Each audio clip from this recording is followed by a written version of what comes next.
Hello everyone, warm welcome to my channel. In my previous video, I have explained about business, employment and profession in detail. Like मैंने आपको depth में बताया था कि business, profession and employment कैसे एक दूसरे के सिनोनिम नहीं है, वो कैसे एक दूसरे से वैरी करते हैं, कैसे डिफर करते हैं। आज की इस वीडियो में मैं कुछ बेसिस ऑफ डिस्टिंक्शन के आधार पर आपको बिज़नेस, एम्प्लॉयमेंट एंड प्रोफेशन के बीच में डिफरेंस बताऊंगी कि क्या डिफरेंस होता है बिज़नेस, प्रोफेशन एंड एम्प्लॉयमेंट में। ये बहुत ही ज़्यादा फ्रिक्वेंटली आस्क्ड क्वेश्चंस होते हैं एग्जामिनेशन में कि what is the distinction between business, profession and employment. तो आज की इस वीडियो में हम यही देखेंगे। विदाउट एनी फर्दर डिले इस वीडियो को शुरू करते हैं। Number one basis of distinction is commencement और establishment. Business, profession and employment को शुरू कैसे किया जाता है? तो बिज़नेस को शुरू करने का जो तरीका है, किसी भी पर्सन के माइंड में जब एक आइडिया आता है कि मुझे बिज़नेस को शुरू करना है, तो वो उस डिसीज़न को एग्जीक्यूट कर सकता है, बिज़नेस को शुरू कर सकता है with some legal formalities if required for that particular business. ठीक है। प्रोफेशन में क्या होता है कि प्रोफेशंस को स्टैब्लिश करने के लिए, स्टार्ट करने के लिए required skills, knowledge and training होनी चाहिए दैट इंडिविजुअल के पास, जिसे भी प्रोफेशनल बनना है, किसी प्रोफेशन में जाना है उसके पास, और उसके पास सर्टिफाइड डिग्री होनी चाहिए और सर्टिफिकेशन ऑफ प्रैक्टिस सर्टिफिकेशन उसके पास होना चाहिए। जो एक प्रोफेशनल लॉयर, डॉक्टर या इंजीनियर बने जा रहे हैं, उनके पास सर्टिफिकेट ऑफ प्रैक्टिस होना चाहिए प्रोफेशनल बॉडी के थ्रू।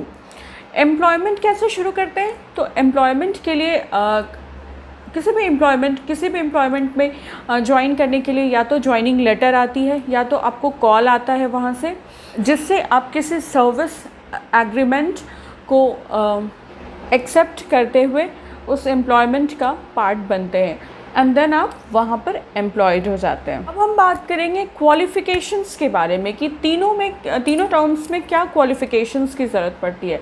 तो बिज़नेस को शुरू करने के लिए एज सच ऐसी कोई क्वालिफ़िकेशन या डिग्री की ज़रूरत नहीं पड़ती है। प्रोफेशन को शुरू करने के लिए हाई लेवल की qualification plus certification plus training की ज़रूरत पड़ती है। प्रोफेशनल क्वालिफ़िकेशन की ज़रूरत पड़ती है किसी भी प्रोफेशन के लिए।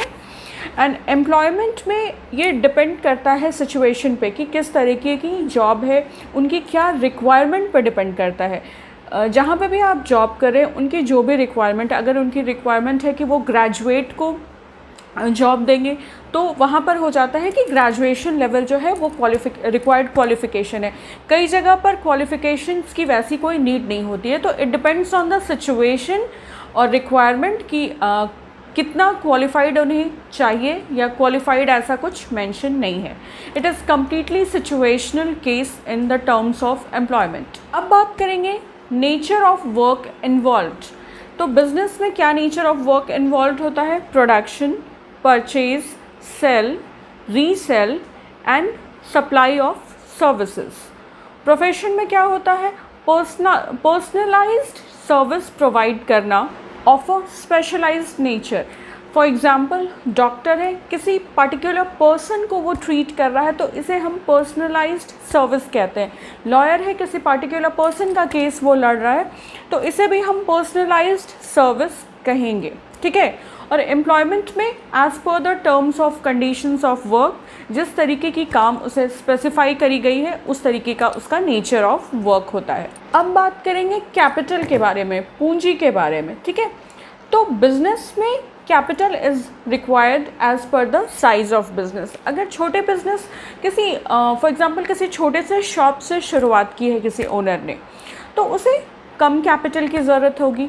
अगर किसी बड़े शॉप को ओपन किया है किसी ओनर ने, तो उसे ज़्यादा कैपिटल की ज़रूरत होगी। तो as per the nature and size of business capital is required. Capital तो लगती ही है बिजनेस में, बिकॉज बिजनेस स्टार्ट करने का मतलब ही होता है कैपिटल इन्वेस्ट करना। तो nature and size of business, जिस तरीके का बिजनेस है उस अकॉर्डिंग कैपिटल लगती है। प्रोफेशन में भी कैपिटल लगती है जब आप एक जब आपको सर्टिफिकेशन मिल जाती है प्रोफेशनल बॉडीज़ से, जब आपको सर्टिफिकेट ऑफ प्रैक्टिस मिल जाती है और आप अपना कोई क्लिनिक या अपना ऑफिस खोलना चाहते हैं अपने प्रोफेशन को कैरी करने के लिए, तो उसमें वहाँ पर कैपिटल लगती है, ठीक है। फॉर एग्ज़ाम्पल मैं आपको बताती हूँ, किसी डॉक्टर की पूरी सर्टिफिकेशन प्रैक्टिस वगैरह जो है सारी चीज़ें हो गई हैं, अब उसे अपना एक क्लिनिक खोलना है, तो उसके लिए उन्हें कैपिटल लगेगी। And in employment there is no capital required, because पहले ही हमने इस टर्म को बहुत डीपली डिफ़ाइन किया है कि एम्प्लॉयमेंट में लोग दूसरों के लिए काम करते हैं, तो जिनके लिए काम करते हैं उनका कैपिटल लगेगा वहाँ पे। यहाँ पर हम जाकर सिर्फ एक्टिविटीज़ करते हैं जिसके लिए हमें पैसा मिलता है, तो यहाँ कैपिटल की कोई रिक्वायरमेंट नहीं। Fifth basis of distinction is motive. Motive क्या है बिजनेस प्रोफेशन और एम्प्लॉयमेंट का? एडवांटेज भी कह सकते हैं हम इसे, बिकॉज किसी भी काम को एडवांटेज के लिए ही करते हैं बिजनेस प्रोफेशन एंड एम्प्लॉयमेंट में। तो देखिए, बिजनेस का अटमोस्ट मोटिव जो होता है, जो मेन मोटिव होता है, वो होता है प्रॉफिट जनरेट करना, प्रॉफिट अर्न करना। नो डाउट वो सर्विसेज प्रोवाइड करते हैं, but earning profit is the basic motive of business. Profession में इनकम अर्न करना जो होता है वो मोटिव होता है। By giving services, by rendering specialised and kind services, income generate करना मोटिव होता है प्रोफेशन में। एम्प्लॉयमेंट में अपनी लाइवलीहुड को लोग अर्न करते हैं through wages, through salaries, through income के थ्रू अपना जीवन यापन, बेसिक नेसेसिटीज़ फुलफ़िल करने के लिए वो काम करते हैं। अपनी लाइवलीहुड अर्न करने के लिए वो एम्प्लॉयड होते हैं, and in return they receive wages और इनकम। अब हम देखेंगे रिटर्न और रिवॉर्ड। देखिए, या तो बिज़नेस कोई कर रहा हो प्रोफेशनल, या तो कोई बिजनेसमैन हो, या तो कोई प्रोफेशनल हो, या तो कोई एम्प्लॉयड हो, तीनों को पैसा मिलता है, ठीक है। इनकम के तौर पे जो रिटर्न उन्हें मिलता है वो क्या होता है? मनी मिलता है, पैसा मिलता है, ठीक है। जो भी जिस तरह का वर्क है, जो भी जैसा भी एग्रीमेंट है, जो भी टर्म्स है, या जिस तरीके का प्रॉफिट हो रहा है, तीनों को पैसा मिलता है। बट उस रिटर्न को हम कहते क्या है? बिजनेस के टर्म्स में जो पैसा मिल रहा है उसे प्रॉफिट कहते हैं। प्रोफेशन के टर्म में उसे प्रोफेशनल फ़ी कहते हैं। जैसे आप किसी डॉक्टर के पास जाते हैं तो आप ये कहते हैं ना कि उनकी चार्जेस क्या है, उनकी फ़ीस क्या है, दैट प्रोफेशनल डॉक्टर की फ़ीस क्या है, तो इसे हम प्रोफेशनल फ़ी कहते हैं, ठीक है। और एम्प्लॉयमेंट के टर्म्स में देखें तो इसे वेजेस या सैलरीज़ कहते हैं, बिकॉज जो भी एम्प्लॉयड होते हैं उन्हें हर मंथ एक फिक्स्ड सैलरी आती है, तो उसे हम वेजेस या सैलरी कहते हैं। अब हम बात करेंगे एलिमेंट ऑफ रिस्क के बारे में कि कितना रिस्क इन्वॉल्वमेंट है बिजनेस, प्रोफेशन एंड एम्प्लॉयमेंट में। तो देखिए, सबसे ज़्यादा रिस्क बिजनेस में होता है, बिकॉज बिजनेस स्टार्ट हम प्रेजेंट में करते हैं, बट उसे कैरी हमें फ्यूचर में और ईयर्स लॉन्ग लास्टिंग करना होता है, जब तक कोई ऐसा कंडीशन नहीं आ जाए कि बिज़नेस को बंद करना पड़े। तो फ्यूचर इज़ ऑलवेज अनसर्टेन। तो अगर कोई बिजनेसमैन प्रॉफिट मोटिव को लेकर एक बिज़नेस को शुरू करता है, तो उसे साथ साथ ये भी माइंड में रखना चाहिए कि अगर प्रॉफिट जनरेशन होता है तो ये भी चांसेस हैं कि कभी ऐसे भी कंडीशंस आ सकते हैं जब कंपनी या जो भी बिज़नेस है वो पूरी तरह से लॉस में भी जा सकता है। तो हाई रिस्क इन्वॉल्व्ड होता है बिज़नेस में, बिकॉज फ्यूचर बिल्कुल अनसर्टेन होता है। बहुत सारी चीज़ें, टेस्ट प्रेफरेंसेस चेंज होती रहती हैं, तो future is always uncertain. Recession, depression, ये सारी चीज़ों से भी बहुत इफ़ेक्ट पड़ता है, एडवर्स इफ़ेक्ट पड़ता है बिज़नेस को, ठीक है। तो high risk is involved. And profession की अगर हम बात करेंगे तो up to a level risk is involved, because starting में जिन्हें भी सर्टिफिकेशन ऑफ प्रैक्टिस मिली है, वो जब स्टार्टिंग में अपना प्रोफेशन स्टार्ट करते हैं तो चांसेस रहती है कि बहुत ज़्यादा उन्हें फेम स्टार्टिंग के टाइम में नहीं भी मिल सकती है, ठीक है। फॉर एग्ज़ाम्पल कोई डेंटिस्ट है, ठीक है, उन्हें सर्टिफिकेशन ऑफ प्रैक्टिस मिल गई है, उन्होंने अपना एक क्लिनिक खोला है, एज अ डेंटिस्ट वर्क करते हैं, ठीक है।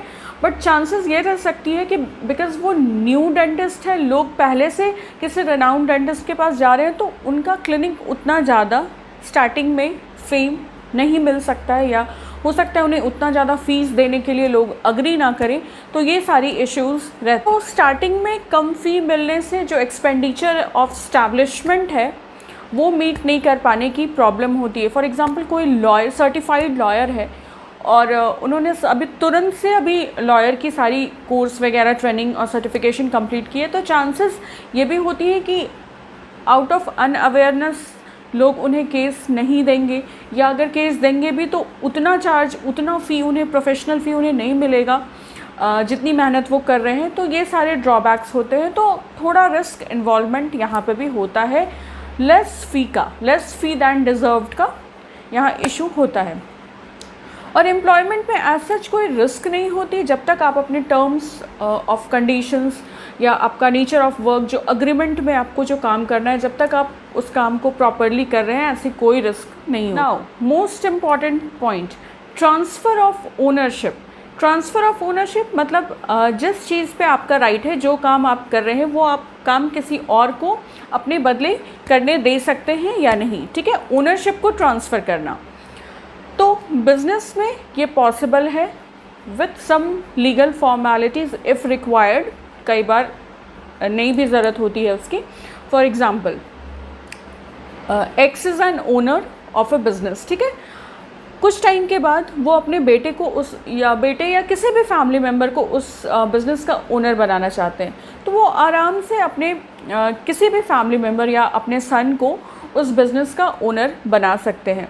या दो लोग पार्टनरशिप में काम कर रहे हैं, बट किसी रीज़न से एक पर्सन जो है वो पार्टनरशिप से बाहर जाना चाहता है, और जो भी उसके टर्म्स एंड कंडीशंस है वो सारी चीज़ क्लियरली करके, तो जो रेस्ट पर्सन बच जाता है वो ओनर हो जाता है बाय डिफ़ॉल्ट दैट बिज़नेस का।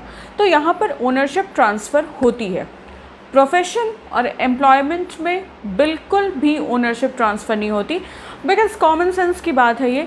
कोई डॉक्टर दूसरे इंसान को नहीं बोल सकता कि अब मुझे डॉक्टर का जॉब नहीं करना, मेरे बदले तुम आके मेरे क्लिनिक में बैठो और लोगों को ट्रीट करो, ये पॉसिबल नहीं है। तो डॉक्टर में ट्रांसफ़र ऑफ ओनरशिप नहीं होता। उसी तरीके से एम्प्लॉयमेंट में अगर कोई इंसान किसी जॉब में है तो वो अपना जॉब किसी दूसरे को नहीं दे सकता। दूसरे को जॉब करने के लिए प्रॉपर प्रोसेस के थ्रू आना होगा, जो भी सारी प्रोसेस, इंटरव्यूज़ वगैरह जो भी होती हैं, उस प्रोसेस से आना होगा। वो ट्रांसफ़र करके नेक्स्ट डे से दूसरे इंसान को जॉब में आने को नहीं बोल सकता। तो बिज़नेस में ओनरशिप ट्रांसफ़र होती है, बट प्रोफेशन एंड एम्प्लॉयमेंट में ओनरशिप ट्रांसफ़र नहीं होती है। Last one, code of conduct, basically rules. There is no code of conduct in business, or nothing like this is followed by any businessman. High level of code of conduct is maintained in profession. जो भी professional body के through आपको certification मिली है, वो सारा code of conduct, rules, सारी चीज़ आपको follow करनी होती है। जिस प्रेस्क्राइब्ड प्रोफेशनल बॉडी के आप मेंबर हैं, उसकी सारी जो भी कोड ऑफ कंडक्ट है वो फॉलो करनी होती है प्रोफेशनल्स को। और एम्प्लॉयमेंट के केस में एम्प्लॉय जो है वो उसे अपने एम्प्लॉयर के जो भी एडवाइसेस कह सकते हैं, रूल्स कह सकते हैं, वो सारी चीज़ों को फॉलो करनी होती है। An employee is required to follow all the rules prescribed by his employer, ठीक है। तो ये हो जाता है basis of distinction between business, profession and employment. इसमें मैंने आपको कुछ बेसिस ऑफ डिस्टिंक्शन के पॉइंट्स बताए, जिसे आप और एलैबोरेट करके और डिटेल में लिख सकते हैं। बेसिकली यही होता है basis of distinction between business, profession and employment. If you find my today's video helpful and informative, you can subscribe to my channel Commerce by Vinamrita. Also, you can like and comment on my videos and share this video easily with your friends and family. आप मुझे comment section में बता सकते हैं कि आपको commerce के और किस टॉपिक पे या किस सब्जेक्ट का कौन सा कंटेंट आपको चाहिए, मैं डेफिनेटली उसे कंसिडर करूँगी। Thank you so much for watching this video. Take very good care of yourself. Bye.